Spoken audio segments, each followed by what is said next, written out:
महाराष्ट्र जीवन news बघत आहात आणि या ठिकाणी पंकजाताई मुंडे यांचा आज बीड जिल्ह्यामध्ये लोकसभेचा उमेदवारीचा अर्ज दाखल केलेला आहे आणि या ठिकाणी जी बैठक आयोजित केलेली आहे या ठिकाणी या बैठकीमध्ये बरेच लाखोच्या संख्येने या ठिकाणी लोक जमा झालेले आहेत आणि या ठिकाणी आपल्यासोबत काका आपण कुठून आलेलो? मी भोगलवाडी गाव आहे माझं धारूर तालुक्यामध्ये. रामप्रभू उर्फ बाबा मुंडे. मी भारतीय जनता पार्टीचा कार्यकर्ता आहे आणि भोगलवाडीवरून आलेलो आहे सभेसाठी. बरं, या सभेसाठी नेमकं तुम्हाला काय वाटतंय?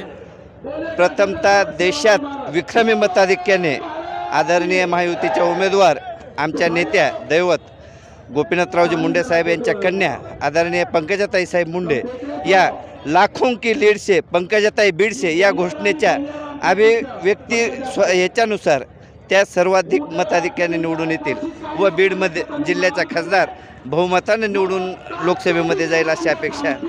बरं, आज या बीड जिल्ह्यामध्ये मराठा कॅन्डिडेटचं मतदान पडेल असं तुम्हाला काय वाटतंय का?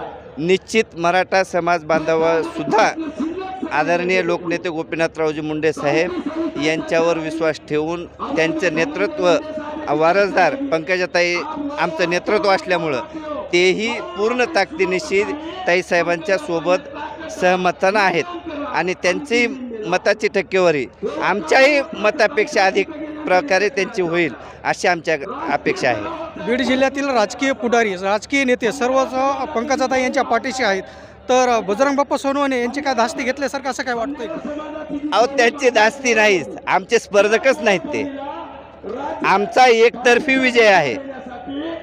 पंकजाताई यांचा विजय हा एकतर्फी आहे. देशामध्ये सर्वाधिक मताधिक्याने निवडून येण्याचा बहुमान हा आमच्या लोकनेत्या गोपीनाथरावजी मुंडे साहेबांच्या कन्या आदरणीय पंकजाताई साहेब यांचा होणार आहे. धनंजय मुंडे साहेबांना असं वाटतं का पंकजाताई ह्या लोकसभेवर जातील म्हणून, किंवा हो अशा वाटतात का त्यांना? अगदी ते स्वतःचं जीवाचं रान करून पराकाष्ठा करून आदरणीय धनंजयजी मुंडे साहेब आमचे नेते आहेत आणि ते सुद्धा भाऊ म्हणून आणि पक्षाचे राष्ट्रवादीचे नेते म्हणून ते पूर्ण ताकदीने आदरणीय ताईसाहेबांसोबत आहेत.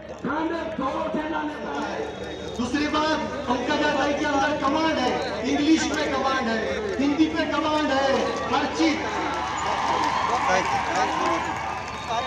हमारे दूसरे विपक्ष के नेता को घर पूछा, इंग्लिश में सवाल किया,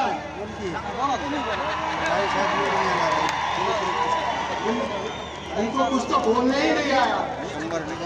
और हमारे पंकजाताई का इंटरव्यू देखो टाइम्स ऑफ इंडिया का, 1 घंटा इंग्लिश में बात करते थे, 1 घंटा. बस इस वक्त मैं यही बात कहूँगा कि आने वाले 13 तारीख को हम सबको पंकजाताई को साथ देना है. और दूसरी बात ये कहूँगा, मेरे नजरों में इस देश के अंदर 3 महिला है जिनका मास बेस्ट लीडर है. एक है बंगाल के ममता बनर्जी, दूसरे जयललिता जी और हमारे